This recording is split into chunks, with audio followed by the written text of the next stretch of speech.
Jai Shri Krishna everyone. Welcome back again to our channel Shriji Learning Economics.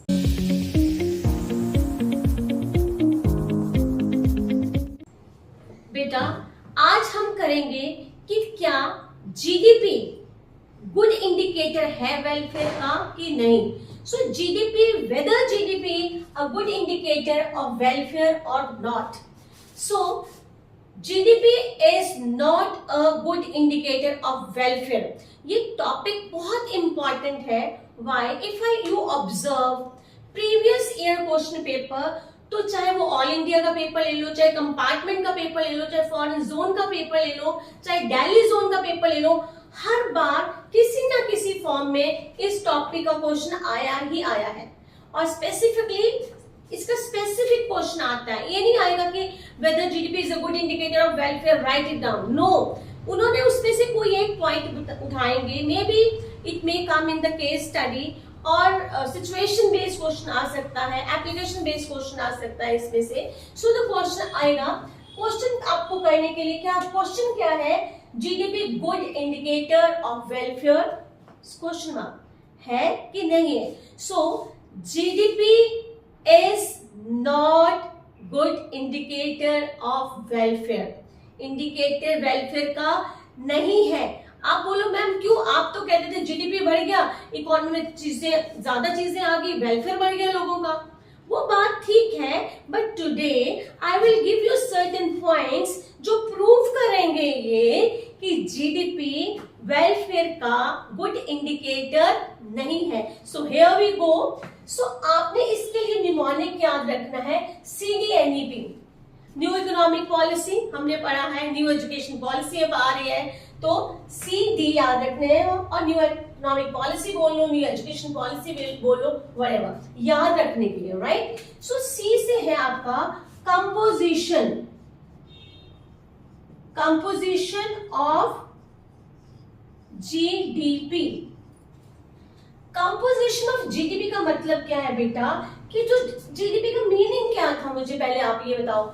It is the money value of all final goods and services produced in the economy. पर अगर जो final goods and services बनी है उसमें सिर्फ और सिर्फ war goods हो, तंबाकू हो, लिकर हो, अगर ऐसी ही चीजों से हमारा जीडीपी बढ़ा है तो क्या इससे हमारा वेलफेयर बढ़ेगा? Not at all. ठीक है. सो हमें ये देखना है कि जो जीडीपी बढ़ा है वो हमारी चीजें कौन सी उसमें बढ़ी, प्रोडक्शन किन चीजों की बढ़ी है. अगर प्रोडक्शन उन चीजों की बढ़ी है जो हमारे हेल्थ के लिए, हमारे लिए वेलफेयर को इंक्रीज ही ना करे, तो हमारा जीडीपी इंक्रीज, हमारा वेलफेयर इंक्रीज नहीं होगा. सो इट शोज कि हमेशा ही जब जीडीपी बढ़ जाए तो हमारा वेलफेयर इंक्रीज नहीं होता. इट डिपेंड्स अपॉन कॉम्पोजिशन की कौन कौन सी चीजें. Is that fine? So here next is C से एक और बेटा आता है, change in price. Change in price, ये topic we have already done to some extent. क्या याद करो, मैंने बताया था नॉमिनल जीडीपी क्या था? P1 into Q1. और एक एग्जाम्पल भी मैंने बताया था जिसमें आउटपुट हमारी 500 रहती है और हमारा जो है प्राइस कम ज्यादा होता है. If you want to revise this topic, I just give the link of that topic in the description box. तो अगर हमारा जीडीपी नॉमिनली होता है ना P1 इंटू Q1, ठीक है. अगर आउटपुट मान लो मेरी 500 ही रही है, पहले 10 थी, प्राइस था 520, ये लग गई, कितना आ गया 5000, और ये कितना आया आपका 10,000, राइट. तो अगर आप इसको देखो तो ये तो शो कर रहा है कि हमारा जीडीपी डबल हो गया है. पर क्या सच में जीडीपी डबल हुआ है बेटा? जीडीपी तो डबल हुआ है. पहले भी 500 चीजें बन रही थी बच्चे, और अब भी 500 चीजें बन रही है. पर ये हुआ किसके कारण है? जस्ट और जस्ट बिकॉज ऑफ प्राइस. पर अगर जब हमारा जीडीपी सिर्फ और सिर्फ प्राइस के कारण बढ़ता है तो हम ये नहीं कहना कि हमारा जीडीपी बढ़ गया, वेलफेयर बढ़ गया. No, right. सो ये चेंज इन प्राइस के कारण भी GDP good indicator of welfare नहीं है, राइट। अब आता है डी, ठीक है। डी से क्या पॉइंट आएगा आपका, distribution of income, distribution of income, right. अब डिस्ट्रीब्यूशन ऑफ इनकम में बेटा आपने किस चीज का ध्यान रखना है कि मान लो हमारे कंट्री का जीडीपी बढ़ गया, अगर वो बढ़ा हुआ जीडीपी सिर्फ रिचर पीपल के पास ही जाता है, रिचर सेक्शन ऑफ सोसाइटी ही उसको एंजॉय करते हैं और दूसरों लो इनकम ग्रुप के पास वो जाता ही नहीं है, तो क्या सबका वेलफेयर बढ़ेगा? इट इज सेड दैट, अगर हम कहें, अगर मैं कहूं कि जो 80% of the income of the country है वो सिर्फ 20% लोगों के पास है, ठीक है। और इंडिया में भी समथिंग लाइक दैट ही है। आपको पता है rich are more richer and poor are more poor. So अगर बढ़े हुए जीडीपी को सिर्फ और सिर्फ upper lower section, lower high section groups जो है मींस रिच पीपल अगर उसको एंजॉय करते हैं तो हमारा तब भी जीडीपी इंक्रीज नहीं हुआ। So the point is distribution, कि जीडीपी का बेटा डिस्ट्रीब्यूशन इक्वल होना चाहिए, कि अगर जीडीपी के बढ़ने से सबको availability of goods and services सबकी इंक्रीज बच्चे हो जाती है तो हम कहेंगे इंडिकेटर है। अगर ऐसा नहीं होता है तो जीडीपी गुड इंडिकेटर नहीं है, राइट। एंड देन फर्स्ट हमने किया composition, then we have done change in price, and then we have done distribution of income. Is that clear? And उसके बाद में पॉइंट्स आपके हैं, पॉपुलेशन ले लो आप, P है यहाँ पर पॉपुलेशन,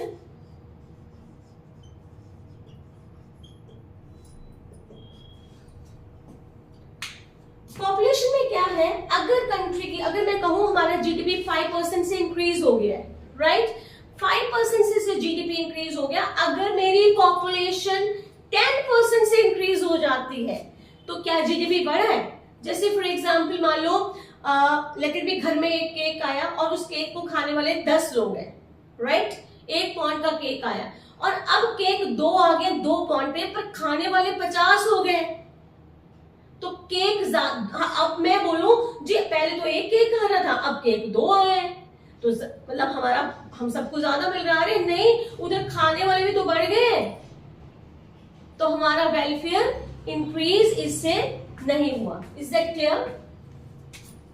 पॉपुलेशन में किसका ध्यान रखना है आपने? रेट का। And then there comes E,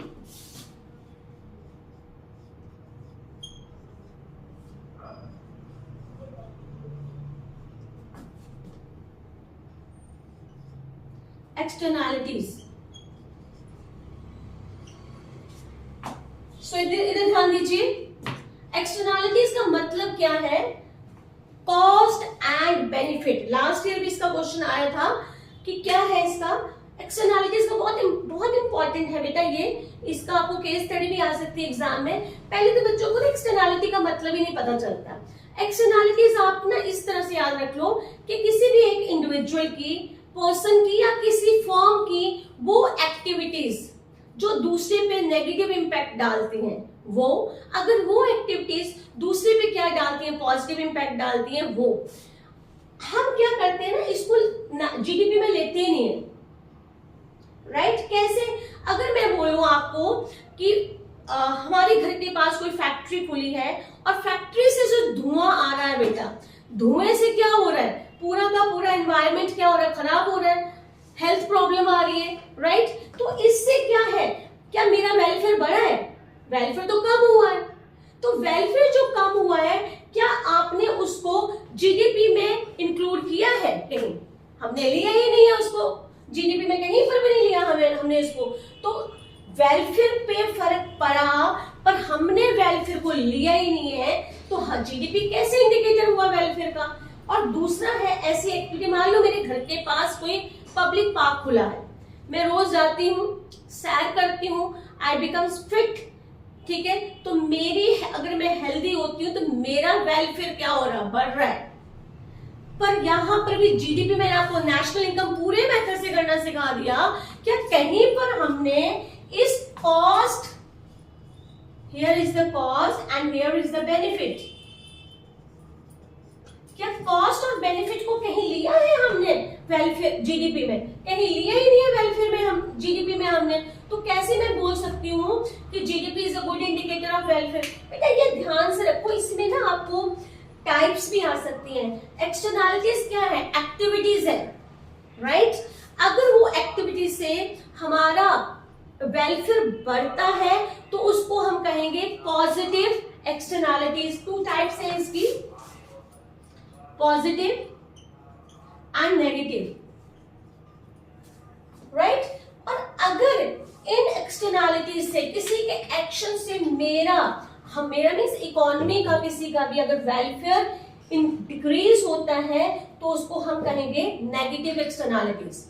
cost means negative externalities and benefit means positive externalities. इसको बेटा ध्यान से करना, इसको again and again I am telling you.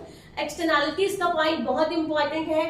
Externality में पहला वैल्यू पॉइंट क्या आया आपका? वैल्यू पॉइंट में फोकस किया करो। पहला आया कॉस्ट बेनिफिट, ठीक है। दूसरा आपने बोला कॉस्ट एंड बेनिफिट किसके? मे बी किसी इंडिविजुअल के, फर्म के और इंस्टीट्यूशन के, ठीक है।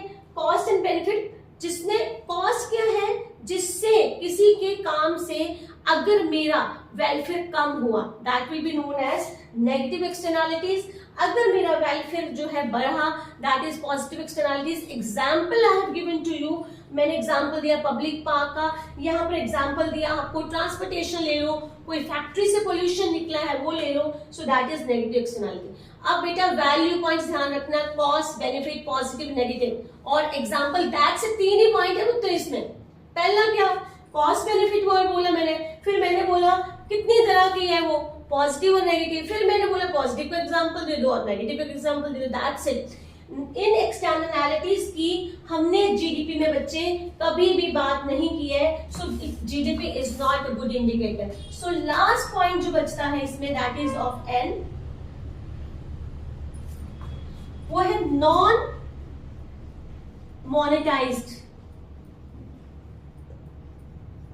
एक्टिविटीज। अरे मैम अब ये नॉन मॉनेटरी एक्सचेंजेस भी लिखा हुआ है, नॉन मॉनेटरी एक्सचेंजेस भी के बुक्स में लिखा हुआ है। अब ये नॉन मॉनेटरी एक्सचेंजेस क्या है? क्या है नॉन? अब जैसे मैं अभी मान लो पढ़ा रही हूँ, I am not charging anything from you, right? और दूसरा, अगर मैं अपने घर में अपने बच्चे को पढ़ा रही हूँ तो क्या पैसे दे रहा हूँ मुझे? घर में मैं अपने घर का काम कर रही हूँ तो क्या पैसे मिल रहे हैं? पैसे भी मिल भी नहीं रही है और उनका मॉनेटरी टर्म्स में कोई कैलकुलेशन है ही नहीं कहीं पर। किचन गार्डन में आप काम कर रहे हो, लेयर टाइम एक्टिविटीज है, तो अगर वही काम कोई और करता है तो मोनेटाइज है, अगर वो दूसरे काम करते, मैं काम कर रही हूँ अपने घर में, तो वो क्या है? Non monetary. तो इन सभी नॉन मॉनेटरी एक्सचेंजेस को, चाहे वो घर में बच्चे को पढ़ाना है, या मैं किसी को बेगर को पैसे दे रही हूँ, या किसी को जरूरत है किसी चीज की और मैं उसकी हेल्प बच्चे कर रही हूँ, तो ये मॉनेटरी टर्म में कहीं कैलकुलेट हुआ है क्या? नेशनल इनकम में हुआ ही नहीं है। सो वो एक्टिविटीज जो मॉनेटाइज्ड नहीं है, मॉनेटरी एक्सचेंज नहीं हो रहा, मीन्स एक्टिविटी दी स्कूल में मैंने पढ़ाया तो मेरे को पैसे मिले, वो मॉनेटरी है।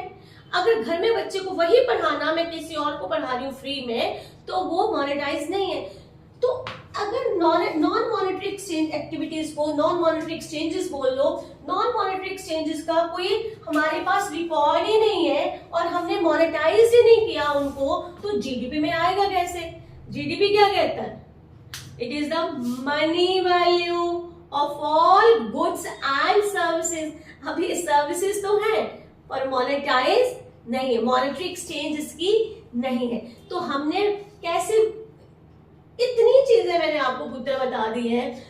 देखो कॉम्पोजिशन का ध्यान नहीं दिया, देन प्राइसेस का है, डिस्ट्रीब्यूशन का है, पॉपुलेशन का है, एक्सटर्नैलिटीज का है, नॉन मॉनेटरी, ये सारे ही पॉइंट्स कहीं क्या जीडीपी की नेशनल जीडीपी कैलकुलेट करते टाइम, मैंने आपको तीनों मेथड सिखाए ना, तो तीनों ही मेथड करते टाइम मैंने कहीं पर इन सारे पॉइंट्स का जिक्र ही नहीं किया है कि इनको लेना है। ये तो मैंने बता दिया, फैक्टर इनपुट्स हो तो ये करना है, नॉन फैक्टर इनपुट्स है तो ये करना है, COE है तो ये करना, पर इन सब बातों की ये सब पॉइंट्स कहीं पे भी नहीं आए. So on the basis of this I can say that because these points are not included in the GDP, so GDP is not a good indicator of welfare, right?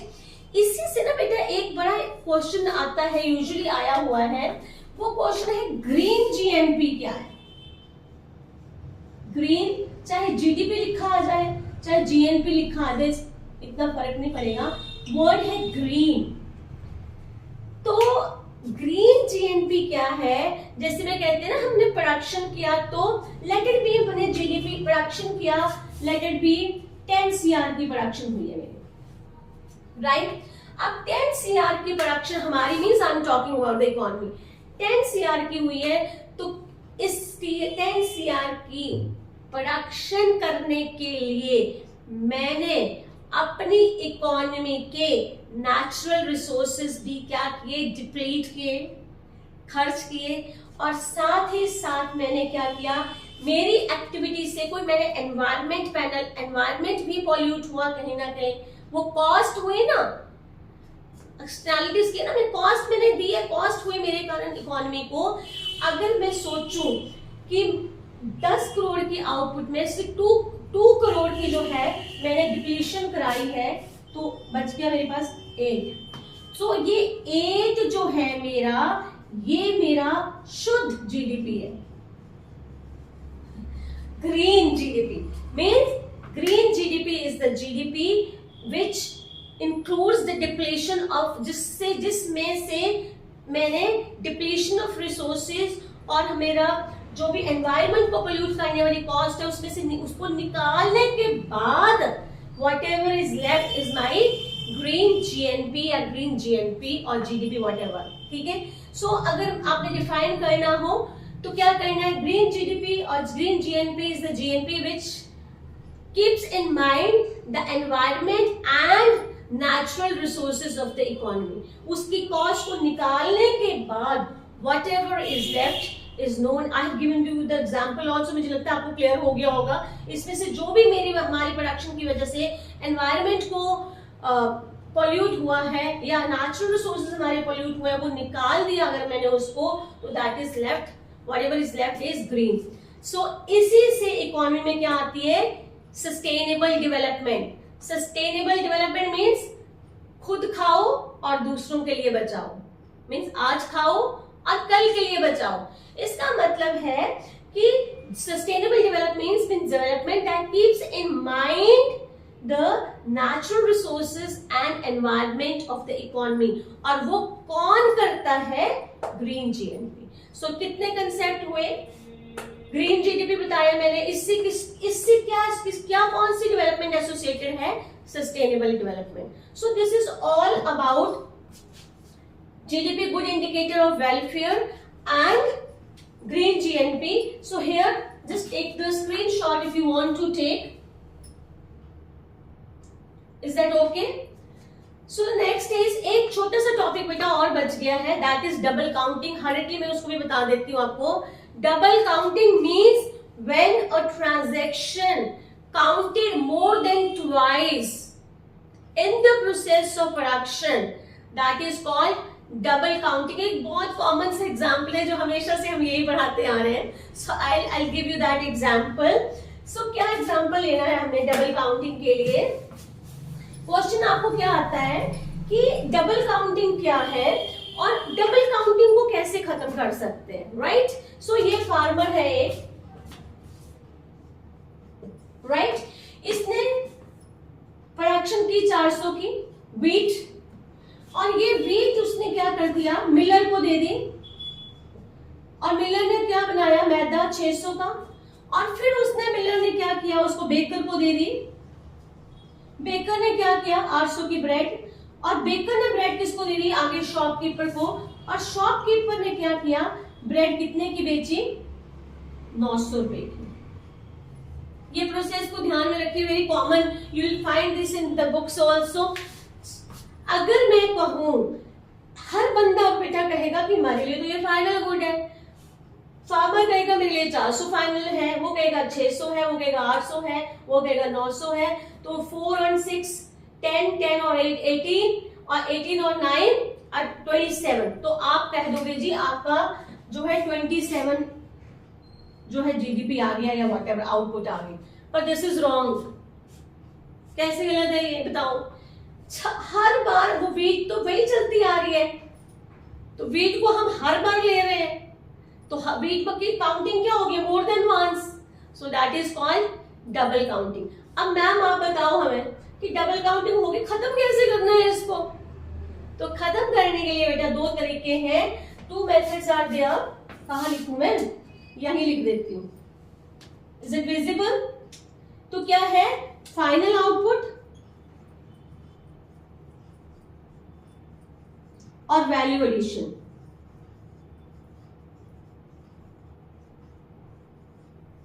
या तो आप क्या करोगे, जो एंड में चीज बन के तैयार हुई है या वो ले लो, वो क्या है आपका फाइनल आउटपुट 900 रुपया। या तो आप ये ले लो, या आप देखो बेटा हर बंदे ने हर लेवल पे कितने की वैल्यू एडिशन हुई है। अगर आप वैल्यू एडिशन को पुत्र ऐड करते जाते हो ना, तो वो भी क्या आ जाता है आपका, डबल काउंटिंग खत्म हो जाती है। जैसे मैं लेट्स डू इट, चलो करते हैं। पहले तो सीड्स लिए फार्मर ने और सीड से 400 की बीट उगाई, तो 400 की वैल्यू एडिशन होगी 400, ठीक है। उसके बाद इसने आटा बनाया, कितने की वैल्यू एडिशन की? 200 की। और अगले बेकर उसने बेकर की कितने की? 2 की, फिर से उसने 2 की। और इसने कितने की? 100 की। आ गया ना, देखो 400 plus 200 plus 200 plus 100 comes out to be 900। Same आ गया ना, देखो। सो यही है आपका क्वेश्चन, मैंने करा दिया आपको कौन सा, double counting and how to avoid double counting. So in this way we have covered, you will find all the topics of national income of unit 1. You can search Shriji Learning Economics, you will find all videos of this unit, जिसमें मैंने अपनी तरफ से पूरी कोशिश की कि हर value point बताया है आपको, क्योंकि जब पेपर चेकिंग होता है we are told to focus on the value points. So बच्चे वैल्यू पॉइंट पे फोकस करिए, and this is all about double counting and whether GDP is a good indicator or good indicator of welfare or not. So thank you so much. Yes, don't forget to subscribe your own channel, that is Shriji Learning Economics. Thank you so much. Jai Shri Krishna. God bless you all.